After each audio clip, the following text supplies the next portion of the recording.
ஒரு பேப்பரோ, நோட் பேடோ ஏதாவது ஒரு நோட்ஸ் எடுக்கணும்னு நான் கேட்டுக்கிறேன். அந்த அதிகாலை நேரம் எத்தனை பேர் எந்திரிக்கிறாங்க, எத்தனை பேர் வந்து சில விஷயங்களை கத்துக்கிறாங்க, அது எப்படி உங்களுடைய வாழ்க்கை இம்பாக்ட் பண்ணுது அப்படின்னு பார்க்கணும் நம்ம. அதனால ஹெட்செட் போட்டு கேட்கணும். கையில வந்து டைரியை நோட் போட வச்சுக்கணும். என்ன விஷயங்கள் நான் சொல்றேனோ அதை இம்ப்ளிமெண்ட் பண்ணும்போது என்ன சேலஞ்சஸ் வருதோ அதை நெக்ஸ்ட் ஜூம்ல நம்ம கேட்கலாம்.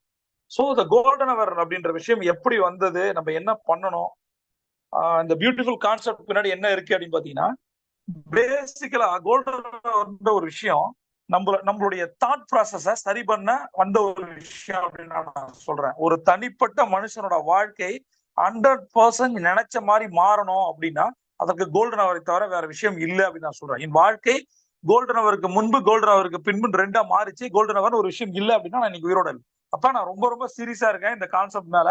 இதை பண்ணி பல பேர் கோடீஸ்வரன் ஆயிருக்காங்க, மெயினா கடன் அடைச்சிருக்காங்க. ரைட். இப்ப வாழ்க்கையில நமக்கு நெகட்டிவ் அவுட்கமே வரக்கூடாது.